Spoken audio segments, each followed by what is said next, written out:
You are Vietnamese. No, I'm not. I'm gay. I'm gay. So I just finished watching Modern Family for the 4th time, as it's one of my favorite shows to rewatch, so I thought that we could talk about it here, especially since it's gained new relevancy on short-form content platforms like TikTok and YouTube Shorts. As someone who started watching it as it was ending, I don't have nostalgia for it and I didn't grow up with it, but oddly enough, as an adult, Modern Family has become one of my comfort shows, even though it's far from perfect. So in this video, I'm going to talk about its more pernicious aspects and why I still like it, even though a lot of it is really cringeworthy. It's going to be a Modern Family retrospective, if you will. So without further ado, let's go.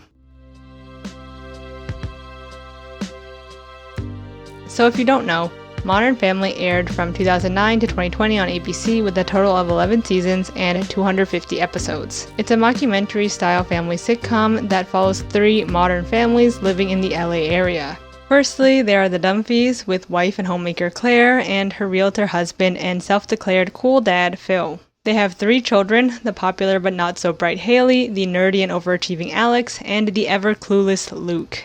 Next, there's Claire's brother Mitchell-Pritchett's family. Mitch is a lawyer married to Cam, a stay-at-home dad who later becomes a high school football coach, and they have an adopted Vietnamese daughter named Lily. Lastly, there's Jay's family, and Jay is Claire and Mitch's father. Jay is a divorcee and is remarried to Gloria Delgado, a Colombian immigrant. Gloria has a son from a previous marriage named Manny, and a few years into her and Jay's marriage, she and Jay have a son named Fulgencio, who Jay calls Joe.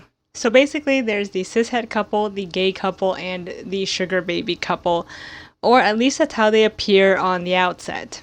The job that Modern Family takes on is to turn these stereotypes on their heads. That's not only the premise of the show, but where a lot of the humor comes from and where the heart of the show is. Phil isn't the 21st century emasculated husband. He's secure in his feelings and is not resentful towards his wife or children, and was actually a male cheerleader. Gloria isn't a South American gold digger. She loves Jay not for his money, but because he's sexy to her. I know a lot of people think that I'm attracted to Jay because of his money, but they're wrong. I'm attracted to him because he's sexy. And in fact, she holds most of the power, in that she admits she could leave him and would be fine. You're too funny. I'm gonna share that one with my next husband when we're spending all your money. Her son Manny also points out how Gloria doesn't need Jay and warns him not to take his relationship with his mother for granted. Jay, though a stick-in-the-mud baby boomer, is also vulnerable and loves his children and accepts his son Mitch for who he is. However, things get muddy when the showrunners want to have their cake and eat it too. This happens when they confirm biases and stereotypes that audience members might have, because isn't it funny when a character actually lives up to a stereotype? It's the whole "it's funny because it's true" thing. Because in the end, the show is made for white liberals to pat themselves on the back for watching a diverse show. The show is mostly made for them and not the marginalized people the show is depicting.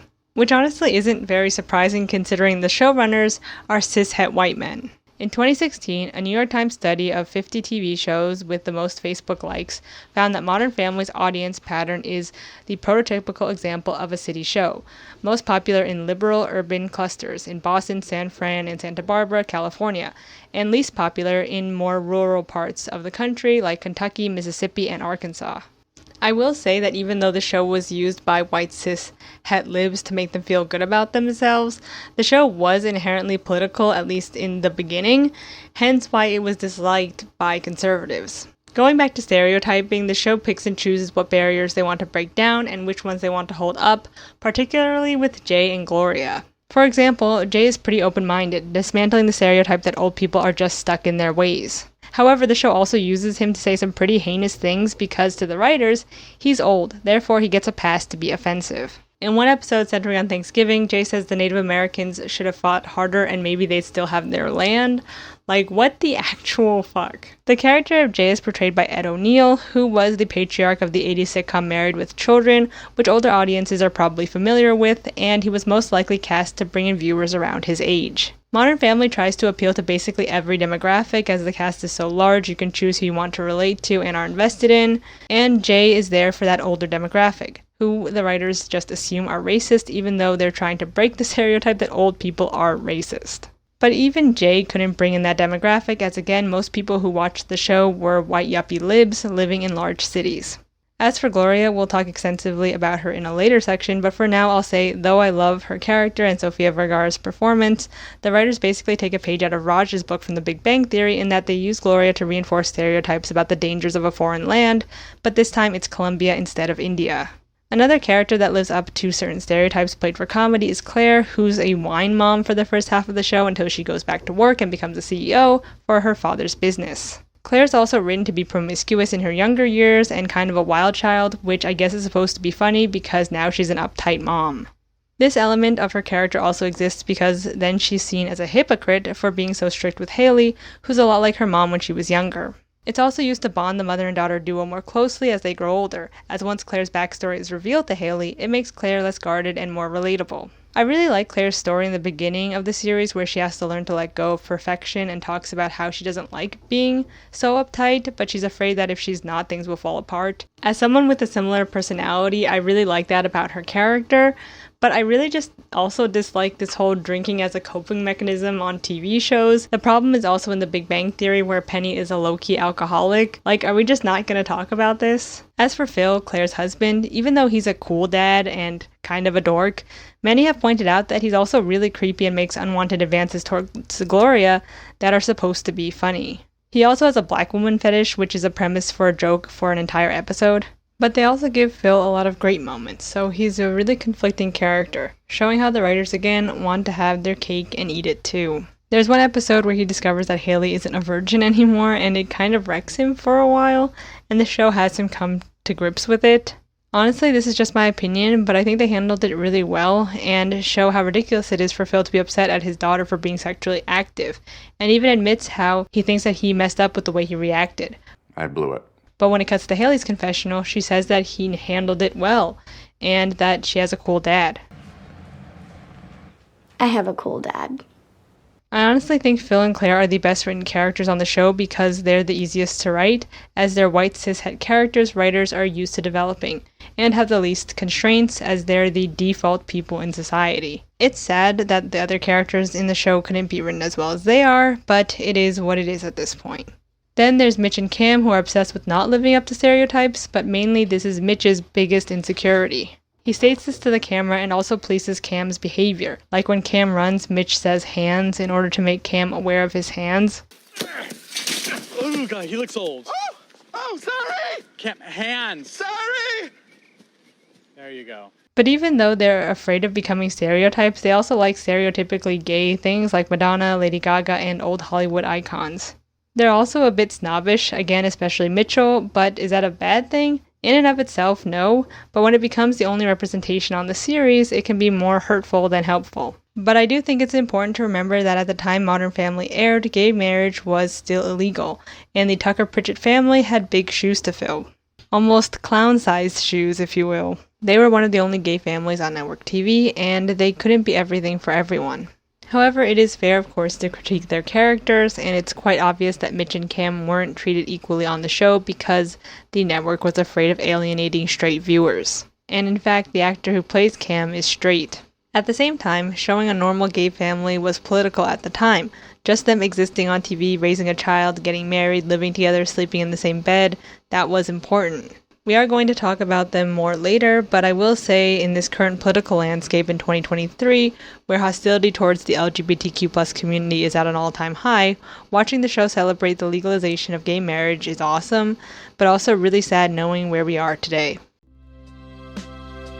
Modern Family is a sitcom short for situational comedy, so let's talk about where the humor derives from, and why some of it is so funny and why some of it is so cringy.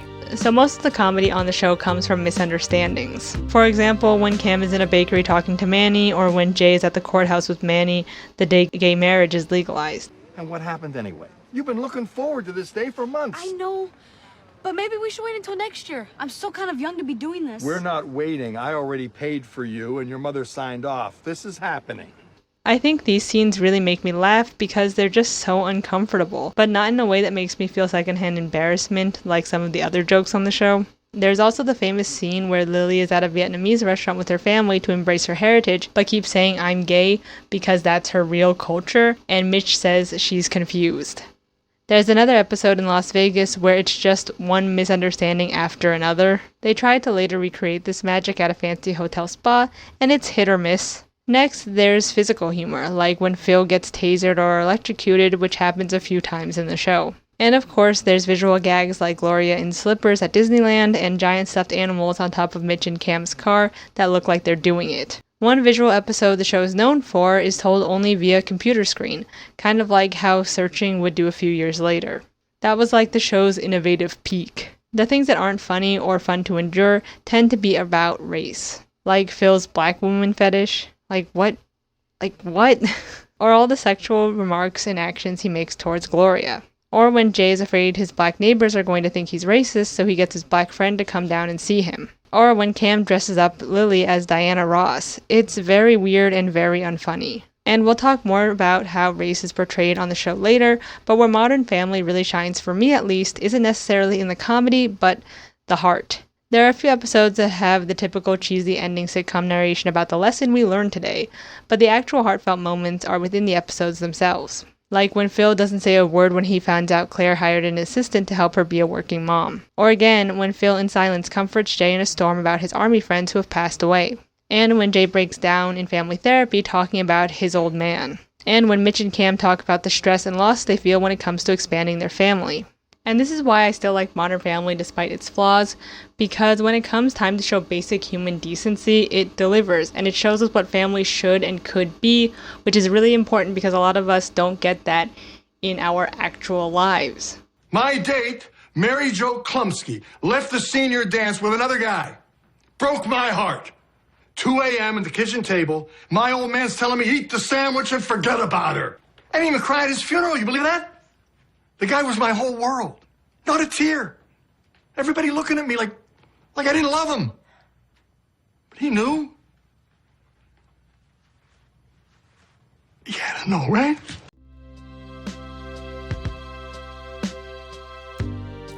So far, we've talked a lot about the adults on the show, but now I want to talk about the kids, and I'm just going to say it, I really dislike all of the children's story arcs. Firstly, the writers failed the Dunphy children.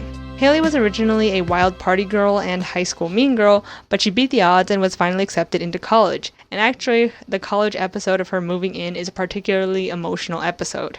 However, due to, I guess, contracts of her needing to be in the show physically, she gets kicked out and moves back home. She continues to fail community college and works a bunch of odd jobs. She gets back together and then breaks up with Dylan, her high school boyfriend, and starts dating Manny. Not that Manny. But that falls apart as well. And honestly, that's fine. I know a lot of people were upset that they didn't end up together, but I think it would have been cooler if Haley didn't end up with anyone. But lo and behold, she ends up getting a job at a Goop-esque company and gets back together for good this time with Dylan, and also gets pregnant with twins. What the fuck? So basically the series makes a big point to show that Haley has gone down the same path as her mom, since Claire constantly compares Phil to Dylan. It's also pointed out that Claire and Phil got married because Claire got pregnant with Haley. For some reason, in sitcoms, there's usually a plot point that the parents only got married because they were pregnant. Young Sheldon does the same thing. I personally really dislike what they did with Haley's character because it's lazy. She's doomed to repeat the mistakes of her mother. Great. She could have continued with college or at least found an interest and stuck with it. She has multiple career interests that she's good at, club promoting, social media, fashion, but the writers never let her grow in one field. I guess it's supposed to be realistic, but I don't know, again, I find it lazy. There's a really interesting scene where she says, "I'm not going anywhere," and she keeps saying it until she decides to go in and demand that she's given the job, and I really like that, but then they just drop that kind of drive that she has completely. Not going anywhere, Mr. Gavin Sinclair. I'm not going anywhere. You're going to see me. I'm going to show you're not going anywhere. As for Alex, she ends up, of course, being very successful, as she's a very goal-oriented person. I really like Alex's character as a female nerd, but the writers always make her out to be a desperate wannabe. As if all nerdy girls want is actually to be one of the cool girls, rather than being liked for who they are. And even when Alex expresses that she wants to be liked for who she is, the show can't even do that for some reason. Throughout her academic career, including college, she's put down by Haley and the rest of her family for being smart and capable. In fact, when she's home one summer from college, she's the reason why there's so much discord in the house. She has bad vibes. And because she's seen as a social pariah to her own family, she both resents them but also wants to be understood by them, but almost never is. There is one episode where she goes to therapy and talks about how she's the black sheep of the family, and where Claire finally brings herself to understand Alex's life, but then things go back to normal, aka everyone hating on Alex, because it's a sitcom and things can't change for some reason. Jay learned to love Phil, so why can't Alex's family learn to appreciate her for who she is? One moment I really hate in the show is the middle school graduation episode where Alex has the chance to basically give the finger to her peers for bullying her. Haley sabotages the speech and gets inside Alex's head and says no one wants to hear that. Haley does this under the guise of protecting Alex for high school because she's going to have to see these people again. But I don't know, let Alex have her moment. Why do they rob her of that? You could either start fresh next year or be the freak who flipped out for class. I did a poll on my community tab about Modern Family, and someone commented about how the show really hates nerdy and smart women, and yeah, they do. Lastly, Luke, the youngest Dumphy, also has an unsatisfying character arc as the show seemed to not know what to do with him. As a kid, he was kind of odd but also sensitive. He was friends with an elderly neighbor and cared for him. As he grew up, he showed some signs that he wasn't as clueless as people thought. For example, he has an idea for an app to make medical paperwork easier, but then that storyline is completely dropped. The writers just turn him into a stereotypical teen boy, which is fine, but don't create new plot points if you're not going to finish them. Lily doesn't get much to do, and neither does Manny. Lily is there to deliver quippy one-liners as a kid, and as a preteen has her dramatic moments of entering puberty. But honestly, they write her as a kind of cynical kid who hates everything and is kind of mean and sarcastic. I guess that's funny to some people, but I didn't get it. Manny is forever pegged as a loser for caring too much about his skincare routine and theater. A lot of jokes lobbed at him by Jay are about how spoiled he is. In the end, the white kids get a lot more screen time and thought put into them than the non-white kids who seem to not matter as much to the writers, and that's saying something considering how poorly the white children are written. So either surprisingly or unsurprisingly, Modern Family doesn't have much racial diversity. So firstly, let's talk about Gloria, portrayed by Sofia Vergara. It's important to note that Vergara is a natural blonde and has a level of privilege because of that. White Latinos exist and Latin American isn't a race, though in the US people automatically assume if you're Latin American you must be brown. To them, all Latin American people look the same. But black, brown, and white Latinos exist, and race in Latin America is extremely complex and varies by country. In Brazil, where I live, for example, it's specifically based on phenotype rather than ancestry like it is in the US. But anyway, even though Vergara has a level of privilege, she's still a Colombian immigrant living in the US and faces xenophobia and a level of racism because of that. The characters in the show see her as brown, and Gloria doesn't see herself as white, as in Modern Family she complains about being surrounded by white people. Though Sofia Vergara has blonde hair, in the show, at least in the first few seasons, she's made to dye her hair dark brown to fit in with white US audience expectations of what a Latin American woman is supposed to look like. So much for breaking stereotypes. It's like we wouldn't get that she's Latina unless she had brown hair. Here we can see the writers and studio either underestimating their audience's intelligence or just wanting to pander to them, or both. So in the show, Gloria struggles to be taken seriously because of her accent, because people don't see her as smart and make judgments about her because of her appearance.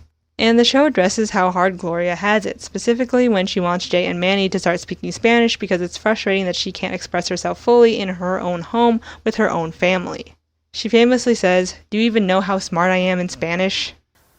Do you even know how smart I am in Spanish? Of course you don't. Forcing the audience to not see themselves as default for once, forcing us to step into Gloria's shoes. And rather than Gloria being demonized for being so attractive and using it to her advantage, it's seen as her power. She likes feeling pretty, she likes dressing up, making an entrance, and her put-togetherness and beauty is something she takes pride in, which is really nice to see. She also doesn't take any of Jay's shit and isn't his docile American wife. They don't have the power dynamic you'd think a wealthy older man would have with a younger woman. Though at times I find this a little unrealistic and a missed opportunity in that they don't realistically show the power imbalance inherent in such a relationship, but maybe that's just me. Some more grating aspects of Gloria's character is when the writers again want to have their cake and eat it too. Ergo, for every stereotype they try to challenge, there's an equally horrible stereotype they enforce. They end up using Gloria to sometimes make fun of the character type she embodies. It's the "it's funny because it's true" thing again. Like when Gloria describes Colombia, she says they live in a violent rural village with nothing and arm themselves with guns. They don't have running water or electricity, etc. And though it may be true that there are places in Colombia that don't have these things and are dangerous, there's nothing in the show to counterbalance this idea that Colombia is a backwards country. But these types of jokes get a pass because Gloria is saying them. Like when Raj hates on India, it's okay because he's Indian. It's truly very insidious. The cast never actually go to Colombia, oddly enough, considering they go to Paris, Australia, and Hawaii. The characters just talk about it in passing and joke about how terrible it is there, which I find really annoying. Though Gloria doesn't take any of Jay's shit, Jay shouldn't have shit to throw around in the first place, but he does anyway. He loves pissing on Gloria's side of the family and complaining about how long his in-laws stay and how many of them there are. He's reluctant to visit Colombia and lies about how much he loves Gloria's Colombian cooking. He makes an attempt to learn Spanish, but never really follows up with it. And lastly, he doesn't even want to honor Gloria's wish of naming their son Fulgencio. He wants to whitewash his name to Joe, which the show agrees with. As Maria Elena Cepeda, Associate Professor of Latino-Latina Studies at Williams College, said in 2020, "For me, Vergara as Delgado-PRITCHETT does not simply revive long-standing media stereotypes about Latinas in general and Colombian women in particular, it's far more complex than that. Rather, her performance of Gloria walks a delicate tightrope between the offensive and the entertaining, and in the process manages to ring very familiar with uncomfortable intimacy. When I hear Sofia as Gloria speak in English or Spanish, when I witness her body language, when I consider the gender dimensions of her communicative style and the cultural constraints that shape those modes of speaking, even when I fleetingly focus on just those facets of her performance, I recall multiple generations of women in my family or friends and colleagues from Barranquilla who live in the States. U.S. Colombian women who communicate in a particular way as a means of navigating racism, sexism, and xenophobia that they encounter in their daily lives, despite the class and race privileges that some of them may also enjoy. U.S. Colombian women who felt intense social pressure to adhere to normative notions of beauty and heterosexual womanhood in Colombia, as well as in the U.S. In the end, they note, Gloria feels too close." And I'm ending Gloria's section with this quote because this is exactly how I feel about Lily's character as an Asian American adoptee. Lily, a Vietnamese adoptee, feels too close that it's uncomfortable. It's, as Cepeda put it, shame by proxy. Lily started out on the show as a baby and was actually replaced in season 3 because the original twins they cast clearly didn't like being child actors. While she's a baby, Cam has her audition for a commercial that turns out to be a racist caricature of Godzilla with a non-Asian person talking in a stereotypical Japanese accent. It's very weird, and I don't know what they were thinking there. Action! Oh no! We are trapped in a city of high furniture prices! Oh, can no one protect us from these high prices? Oh, would you like me to park your car? Cam also likes dressing up Lily as famous celebrities, which I also don't get or find funny. As Lily grows up, she's not in the show very much, presumably in school, which is fine, but when she is there, it's usually just to give one-liners or to complain. She inherits Cam and Mitch's snobbishness and rolls her eyes in almost every episode. She's for some reason really jaded, which I never got. And despite having an adopted family member, Alex and Haley love to joke how Luke's adopted, as if it's a funny prank to tell someone they're adopted. Like, how does that work? They do sometimes handle adoption well though, like the duck episode is really cute. There's a lot of subtext about how the ducklings don't have a mommy, and how that frightens Lily and makes her invested in their survival. There's a few episodes when Lily is a kid about her wanting to know where her mom is, and Cam tells her her mom is a princess, and suddenly Lily loves princesses. Then Mitch and Cam explain to her her adoption story, and that her birth mother loved her but couldn't take care of her, etc. It's all handled well enough.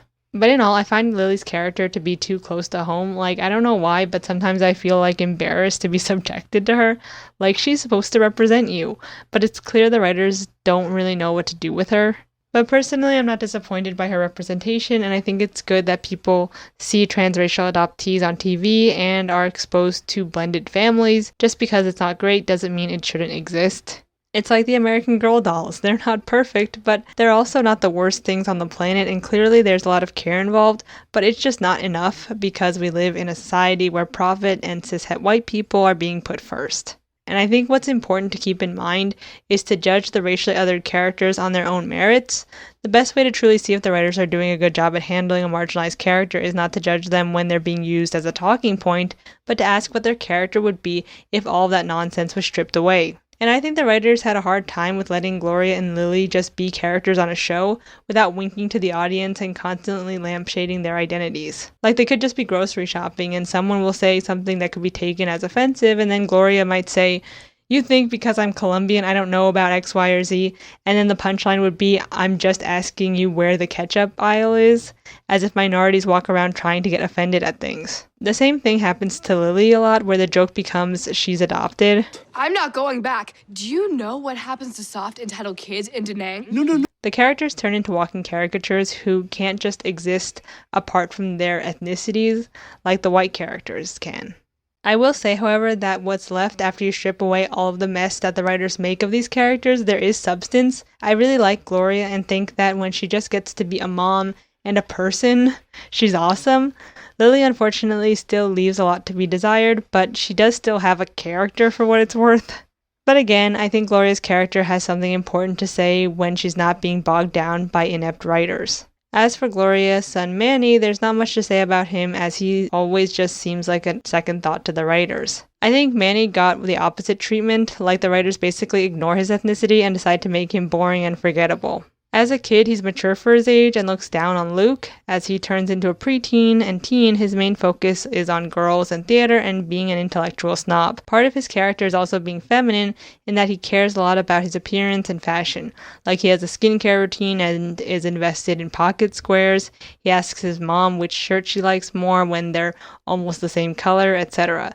This is played for some fast and cheap jokes, though he is secure in who he is and doesn't really let it get to him. In the beginning, Gloria and Jay let him be who he is, but only to an extent as they're afraid he's going to be bullied. But in the end, he bites the bullet a lot of the time to protect them from getting hurt. Like when Gloria doesn't want to be seen and Manny lets his class make fun of him so she can sneak away.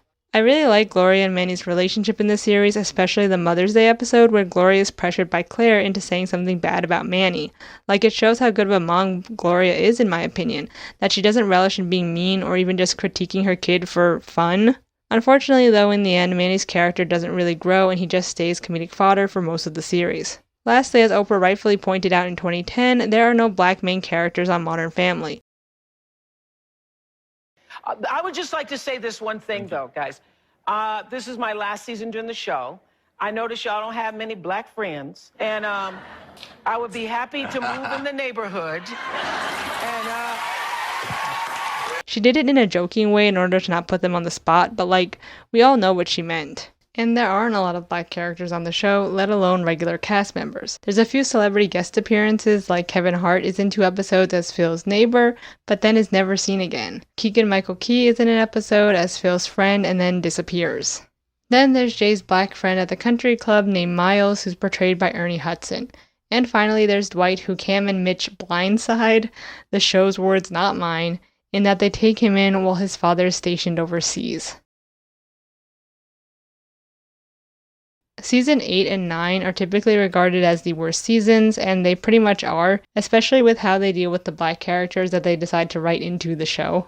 For example, see the aforementioned Blindsided episode, as well as the episode A Stereotypical Day, where Jay again forces Miles to visit him so he doesn't appear racist to his new black neighbors. Phil also, like I mentioned in a previous section, has a black woman fetish that's so bad apparently he needs to hide his black female client from his wife.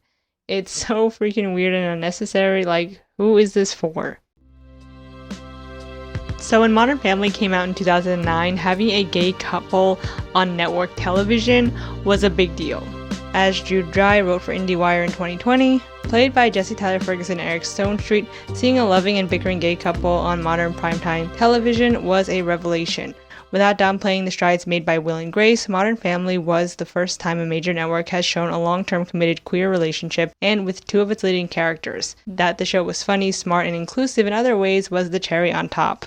To fully grasp the monumental nature of this milestone, it's imperative to remember that 2009 was the year California's hateful Prop 8 was passed. Marriage equality would not become the law of the land for another 6 years, with the Supreme Court's historic Obergefell-Hodges decision in 2015. At the time of the first season of Modern Family, LGBTQ characters accounted for just 3%, 18 total, of all primetime scripted broadcast series regulars. Compare that to the 90 LGBTQ primetime series regulars of 2020, and the power of Modern Family is clear. One of the most direct examples of the series having an effect on real-world attitudes came in 2014 when Mitch and Cam got hitched in this season 5 finale. Over 10 million viewers tuned in for the wedding, and the very same day, a new Gallup poll announced that support for marriage equality had reached a new high. And though Cam and Mitch were a breath of fresh air at the time, as the show went on, it seemed like the writers were afraid of going too far and alienating straight viewers. Cam and Mitch, for example, were rarely intimate with one another, even though the other couples kiss basically every episode. When Cam and Mitch kiss, it usually has to be warranted. So much for normalizing a gay relationship. Though it's stated in the show that Mitch is uncomfortable with PDA, the writers don't even really make an effort to show the two together in private. As Mark Blankenship wrote in 2011, on a personal level, it's especially frustrating because I'm in a long-term gay relationship and I'm hungry to see my experience reflected on screen. But that's an experience in which my partner and I always have each other's backs. When the only gay couple on a popular network sitcom refuses to ever do the same, week after week, I get irritated, I get exhausted, I get ready to change the channel. In addition, the actor who plays Cam is straight, which opens a whole other can of worms when it comes to his performance as a gay man. I can't speak for that, but I do think it's important to bring up when we're talking about representation. I also want to say that most, if not all, gay men on the show are stereotypically effeminate, and being a gay man and also being effeminate isn't necessarily a bad thing, obviously, but when that's the only character type on the show, it can become a way of enforcing this stereotype. I will say, though, that Cam is given a lot of dimension as a bigger guy who's into football and is physically imposing, and though has his effeminate moments, also has masculine moments, for whatever that's worth. I do think it's annoying, though, how Cam, played by a straight actor, is given a more distinct character than Mitchell, portrayed by a gay actor, who honestly doesn't have a lot of defining character traits besides being an uptight, selfish snob. I feel like the show unfortunately really panders to straight audiences in that they feel like they have to neutralize the gay characters and make them non-threatening, rather than believable, well-rounded characters. And in order to neutralize them, they make them stereotypically effeminate. Next, there's Haley, who fans have speculated is bisexual. However, Sarah Hyland in 2017 clarified on Twitter that she hasn't been told, nor is there anything written that would indicate Haley is bisexual. That's just my personal opinion. There are a lot of scenes where it's hinted that she is bisexual, as seen with these fan compilations on YouTube. In one episode, she even kisses a girl off screen on a dare. Overall, I'm not one to say if this is a good or bad thing, but just something that happened. Alex has been seen as a lesbian by some fans, as she has lesbian traits in the show, though I'm not sure what that actually means specifically. There is one Christmas episode where she sees her ghost of Christmas future, which is a scary old cynical professor who's alone for the holidays, but not explicitly a lesbian. Like someone commented on my post on the community tab, the show really hates smart women for some reason. Haley also makes fun of Alex for dressing like a lesbian in earlier seasons. Luke is also hinted to as bi, as in season 11 he flirts with Alex's boyfriend, but it's not canon. What is official is that Alex dates a minor when she's in college. She dates a high school nerd, and he even asks her to prom. It's really strange. Luke in one episode is also involved with a much older country club member when he's in high school, and it's played for laughs.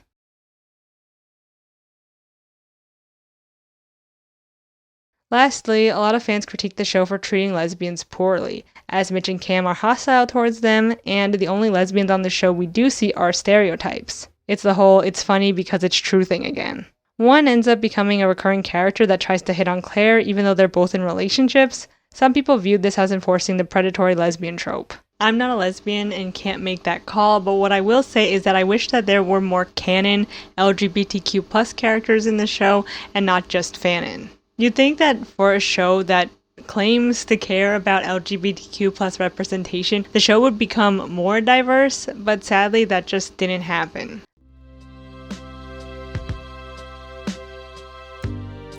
So Modern Family has been called the last great sitcom. However, that's debatable.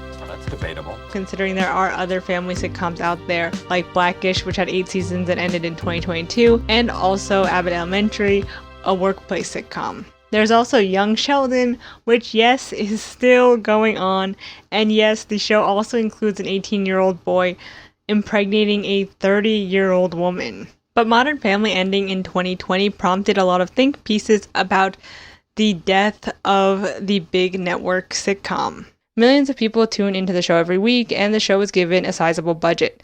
Looking simply at viewership numbers, Modern Family managed to pull around 7 to 9 million viewers per season, while Blackish was pulling around 6 million. Young Sheldon is averaging 9 million viewers right now. Let that sink in.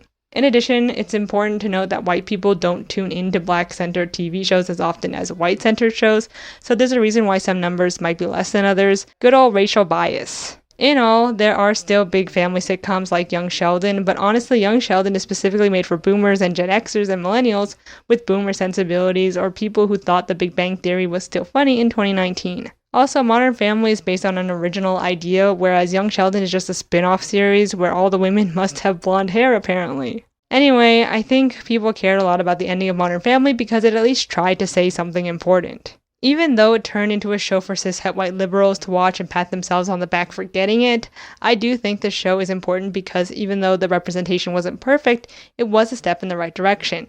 It had its cheesy moments, its awkward jokes, but in all, its heart was in the right place and people could see that, even though in retrospect some things don't hold up and are pretty offensive. But I take that over an uncreative old white person sitcom any day. At times I think we took Modern Family for granted because it came out post-Obama era. We thought we were better than that Modern Family was just going to be a stepping stone to bigger and better things, to more progress, when in reality we were far from it. Though there are a lot more people of color and LGBTQ+ characters on TV and in literature and in movies nowadays, and that's great, I think politically we thought we'd be in a different place than we are currently, and good representation is just a small piece of the larger puzzle. What's important is that we continue to fight not just for representation in art, but for the rights of LGBTQ+ people, especially trans people. And unfortunately, no amount of good representation is going to change legislation. So call your senators, vote, and show up when and where you can. Happy Pride to all of my LGBTQ+ followers. Thank you so much for supporting my channel. I wouldn't be here without you. I hope, again, you have a happy Pride and stay safe. So that's it for this one. Thank you so much for watching. Let me know what you think about Modern Family and my video on Modern Family down below, and I'll see you on the next one. Bye.